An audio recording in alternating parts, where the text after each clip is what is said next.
চট্টগ্রাম রয়্যালসের দায়িত্ব বিসিবি নেওয়ার সাথে সাথেই চট্টগ্রাম রয়্যালসের একের পর এক পরিবর্তন আমরা দেখতে পাচ্ছি।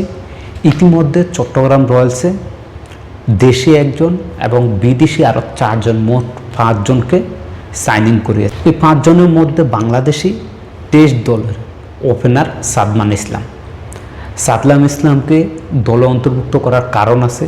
এই যে কিছুদিন আগে NCL T20 হয়েছিল, সেখানে কিন্তু 6 ম্যাচে প্রায় 200-র কাছাকাছি রান করছে, যার পরিপ্রেক্ষিতে কিন্তু চট্টগ্রাম রয়্যালসে তাকে নেওয়ার জন্য আগ্রহ করছে বিসিবি এবং তাকে দলে অন্তর্ভুক্ত করছে। এছাড়াও বিদেশিদের মধ্যে আছে আসিফ আলী, তিনি অলরেডি কিন্তু চলে আসছেন, হাসান নেওয়াজ, তারপর হচ্ছে অ্যাডাম রিস্টন, এরপরে হচ্ছে পাকিস্তানি আমির জামাল। এই যে খেলোয়াড়গুলো তারা কিন্তু চট্টগ্রাম রয়্যালসের হয়ে তারা খেলবে। ইতিমধ্যে চট্টগ্রাম তাদের প্রথম ম্যাচ তারা জয় পেয়েছে। টুর্নামেন্টের এখন পর্যন্ত রেটিংয়ের দিক দিয়ে সবার উপরে 3+ রেটিং শুধুমাত্র চট্টগ্রাম রয়্যালসের। যেই দলটা নিয়ে অনেক জল্পনা কল্পনা ছিল, দলের মালিকানা পরিবর্তন হয়েছে, যেই দলের উপর মানুষের আশা ভরসা ছিল না, সেই দলটাই কিন্তু প্রথম ম্যাচ জিতে তারা বাজিমাত করে দিয়েছে।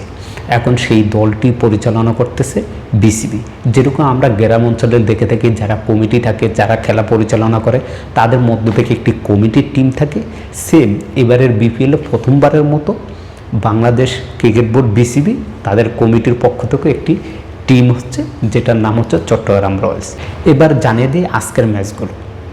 প্রথম ম্যাচ দুপুর 12টা 30 অনুষ্ঠিত হবে। সেই ম্যাচটিতে প্রথম ম্যাচ খেলতে নামবে রংপুর এবং রংপুরের প্রতিপক্ষ থাকবে এই চট্টগ্রাম রয়্যালস। আজকের দ্বিতীয় ম্যাচটি যেটা শুরু হবে বিকাল 5টা 30, সেই ম্যাচে নোয়াখালী বিপক্ষে রাজশাহী ওয়ারিয়র্স, অর্থাৎ নোয়াখালী বনাম রাজশাহীর সেই ম্যাচটি অনুষ্ঠিত হবে।